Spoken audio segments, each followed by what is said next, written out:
ವೀಕ್ಷಕರೇ, ನಿನ್ನೆ ಮೈಸೂರಲ್ಲಿ ಒಂದು ಕಾರ್ಯಕ್ರಮ ನಡೆಯುತ್ತೆ. ಆ ಕಾರ್ಯಕ್ರಮದಲ್ಲಿ ಚಾಮುಂಡೇಶ್ವರಿ ಕ್ಷೇತ್ರದ ಶಾಸಕರಾದಂತಹ ಜಿಟಿ ದೇವೇಗೌಡರು ಬಿಕ್ಕಿ ಬಿಕ್ಕಿ ಅಳ್ತಾರೆ. ಆ ವೇದಿಕೆಯಲ್ಲಿದ್ದಂತಹ ಸಾಕಷ್ಟು ಜನ, ವೇದಿಕೆಯ ಮುಂಭಾಗದಲ್ಲಿ ಕೂತಂಥವರು ಎಲ್ಲರೂ ಕೂಡ ಅವರ ಅಳುವನ್ನು ನೋಡಿ ಎಲ್ಲರೂ ಕೂಡ ಭಾವುಕರಾಗ್ತಾರೆ. ಕಾರಣ, ಜಿಟಿ ದೇವೇಗೌಡರು ಅವರ ಮಗ ಹರೀಶ್ ಗೌಡರನ್ನ ನೆನೆದು ಬಿಕ್ಕಿ ಬಿಕ್ಕಿ ಅಳ್ತಾರೆ. ನಿಮ್ಮೆಲ್ಲರಿಗೂ ಕೂಡ ಗೊತ್ತು, ಜಿಟಿ ದೇವೇಗೌಡರು ಅದರ ಜೊತೆಗೆ ಅವರ ಪುತ್ರ ಶಾಸಕರಾದಂಥ ಹರೀಶ್ ಗೌಡ ಇಬ್ಬರೂ ಕೂಡ ಸುಮಾರು 2 ವರ್ಷಗಳಿಂದ ಮಾತನಾಡ್ತಾ ಇಲ್ಲ. ಬಹಿರಂಗವಾಗಿ ಪುತ್ರ ಹರೀಶ್ ಗೌಡ ಅವರು ಸಾಕಷ್ಟು ಸಂದರ್ಭಗಳಲ್ಲಿ ತಂದೆಯ ವಿರುದ್ಧ ಅಸಮಾಧಾನವನ್ನು ಕೂಡ ವ್ಯಕ್ತಪಡಿಸಿದ್ದಾರೆ. ಇತ್ತೀಚೆಗೆ ಮನೆಯಲ್ಲಿ ನಡೆದಂತಹ ಕಾರ್ಯಕ್ರಮಕ್ಕೂ ಕೂಡ ತಂದೆಗೆ ಆಹ್ವಾನ ಕೊಟ್ಟಿರಲಿಲ್ಲ. ಸೊ ಹಾಗಾಗಿ ಮಾತನಾಡುವ ಸಂದರ್ಭದಲ್ಲಿ ಮೈಕನ್ನು ಇಟ್ಕೊಂಡು ಜಿಟಿ ದೇವೇಗೌಡರು ಭಾವುಕರಾಗ್ತಾರೆ. ನೋಡಿ, ಜಿಟಿ ದೇವೇಗೌಡರು ಕರ್ನಾಟಕದ ಪ್ರಭಾವಿ JDS ರಾಜಕಾರಣಿ, ಅದರ ಜೊತೆಗೆ ಮೈಸೂರಿನ ಚಾಮುಂಡೇಶ್ವರಿ ಕ್ಷೇತ್ರದ ಶಾಸಕರು. ಹಾಗೆ 2018-19 ಸಮ್ಮಿಶ್ರ ಸರ್ಕಾರದಲ್ಲಿ ಉನ್ನತ ಶಿಕ್ಷಣ ಸಚಿವರಾಗಿ, ಪ್ರಸ್ತುತ JDS ಪಕ್ಷದ ಕೋರ್ ಕಮಿಟಿ ಅಧ್ಯಕ್ಷರಾಗಿ ಸೇವೆ ಸಲ್ಲಿಸ್ತಾ ಇದ್ದಾರೆ. ಅದರ ಜೊತೆಗೆ 1990ರ ದಶಕದಲ್ಲಿ ರಾಜಕೀಯಕ್ಕೆ ಕಾಲಿಡ್ತಾರೆ. ಆರಂಭದಲ್ಲಿ ಜಿಲ್ಲಾ ಪಂಚಾಯಿತಿ ಮಟ್ಟದಲ್ಲಿ ಕೆಲಸ ಮಾಡಿ ಜಿಟಿ ದೇವೇಗೌಡರು ಸಾಕಷ್ಟು ಜನಪ್ರಿಯತೆಯನ್ನು ಗಳಿಸ್ತಾರೆ.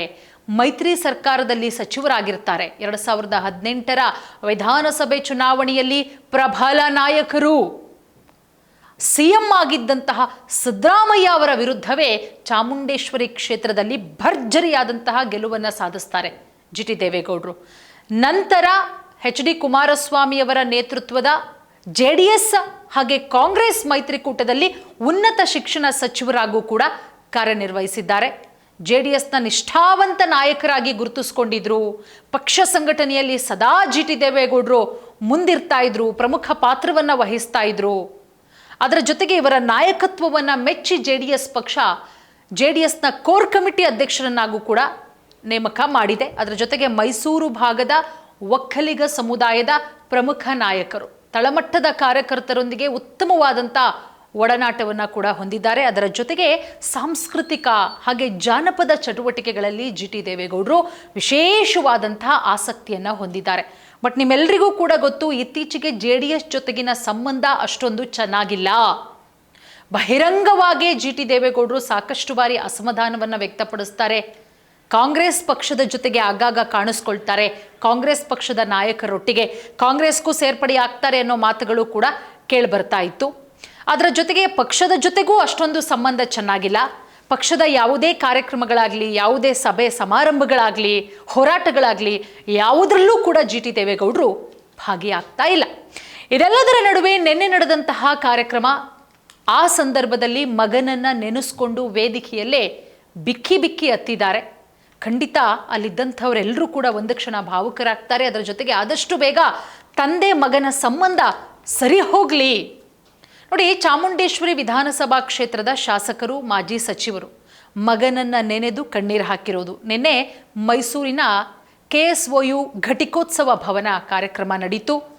ಆ ಕಾರ್ಯಕ್ರಮದಲ್ಲಿ ಜಿಟಿ ದೇವೇಗೌಡರ ಪತ್ನಿ ಲಲಿತಾ ಜಿಟಿ ದೇವೇಗೌಡರು ಅವರಿಗೆ ಸಹಕಾರ ಸೇವಾ ರತ್ನ ಪ್ರಶಸ್ತಿಯನ್ನು ಕೊಟ್ಟು ಅಭಿನಂದನೆಯನ್ನು ಕೂಡ ಸಲ್ಲಿಕೆ ಮಾಡಲಾಯಿತು. ಈ ವೇಳೆ ಭಾಷಣಕ್ಕೆ ನಿಂತ ಕೂಡಲೇ ಶಾಸಕ ಜಿಟಿ ದೇವೇಗೌಡರು ಗಳಗಳನ್ನೇ ಅಳ್ತಾರೆ. ಮೈಕ್ ಹಿಡ್ಕೊಂಡು ಅವ್ರಿಗೆ ನಿಂತ್ಕೊಂಡು ಮಾತಾಡೋಕ್ಕೆ ಆಗಲ್ಲ. ಕಾರ್ಯಕ್ರಮದಲ್ಲಿ ಪುತ್ರ ಹರೀಶ್ ಗೌಡನನ್ನು ಹೊರತುಪಡಿಸಿ ಕುಟುಂಬದ ಪ್ರತಿಯೊಬ್ಬ ಸದಸ್ಯರು ಕೂಡ ಕಾರ್ಯಕ್ರಮದಲ್ಲಿ ಭಾಗಿಯಾಗಿರ್ತಾರೆ. ನಾನು ಆರಂಭದಲ್ಲೇ ಹೇಳಿದೆ, ಕಳೆದ 2 ವರ್ಷಗಳಿಂದ GTD ಮಗ ಶಾಸಕ GD ಹರೀಶ್ ಗೌಡರು ತಂದೆಯಿಂದ ದೂರಾಗಿ, ಅವರು ಕೂಡ ಶಾಸಕರೇ, ಪ್ರತ್ಯೇಕವಾಗಿ ಪತ್ನಿಯೊಂದಿಗೆ ಜೀವನ ಮಾಡ್ತಾ ಇದ್ದಾರೆ. ನಿನ್ನೆ ಅವರ ತಾಯಿಗೆ ಬಂದಿರುವಂತಹ ಪ್ರಶಸ್ತಿ, ತಾಯಿಗೆ ಪ್ರಶಸ್ತಿ ನೀಡುವ ಕಾರ್ಯಕ್ರಮದಲ್ಲೂ ಪುತ್ರ ಇಲ್ಲ ಎಂಬ ನೋವಲ್ಲಿ GTD ಕಣ್ಣೀರಿಡ್ತಾರೆ. ಸಭಾಂಗಣದಲ್ಲಿ ನೆರೆದಿದ್ದವರ ಕಣ್ಣಂಚು ಒಂದು ಕ್ಷಣ ಒದ್ದೆಯಾಗತ್ತೆ. ಅಲ್ಲಿದ್ದವ್ರು ಹೇಳ್ತಾರೆ, ಅಣ್ಣ ಸದಾಕಾಲ ನಿಮ್ಮ ಜೊತೆಗಿರ್ತೇವೆ ಅಣ್ಣ, ಅಳಬೇಡಿ ಅಂತ ಹೇಳಿ ಆ ಕಾರ್ಯಕ್ರಮದ ಮುಂಭಾಗದಲ್ಲಿ ಕೂತಿದ್ದಂತಹ ಸಾಕಷ್ಟು ಜನ ಜೋರಾಗಿ ಕೂಗ್ತಾರೆ. ಸೊ ದೇವೇಗೌಡರ ಇಬ್ಬರು ಪುತ್ರಿಯರು ಕೂಡ ಕಾರ್ಯಕ್ರಮದಲ್ಲಿ ಹಾಜರಿರ್ತಾರೆ. ಜಿ ಟಿ ದೇವೇಗೌಡರ ಇಬ್ಬರು ಪುತ್ರಿಯರು.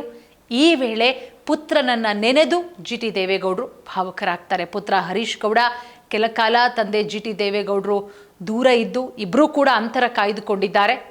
ಸೊ ಹಾಗಾಗಿ ಒಂದು ಕಡೆ ನೋಡಿ, ಒಂದು ಭಾವುಕ ಸನ್ನಿವೇಶ. ತಂದೆ ಪಾಪ ಆ ಮಗನ ಅನುಪಸ್ಥಿತಿ, ಮಗ ಮಾತನಾಡ್ತಾ ಇಲ್ಲ ಅನ್ನುವಂತಹ ಕೊರಗು ಅದು ಮಗನಿಗೂ ಕೂಡ ಇದ್ದೇ ಇರುತ್ತೆ. ಬಟ್ ಏನೇ ಸಾವಿರ ಕಾರಣಗಳಿರಬಹುದು, ತಂದೆನೇ, ಮಗನೇ. ಯಾವುದೇ ತಪ್ಪು ಮಾಡಿದ್ರೂ ಕೂಡ ಕ್ಷಮಿಸೋ ಗುಣ ಇರುತ್ತೆ ತಂದೆಗೆ. ಅದೇ ರೀತಿ ಮಗನಿಗೂ ಕೂಡ ಆದಷ್ಟು ಬೇಗ ತಂದೆ ಮಗ ಒಂದಾಗಲಿ ಅನ್ನೋದು ಕೂಡ ನಮ್ಮ ಆಶಯ.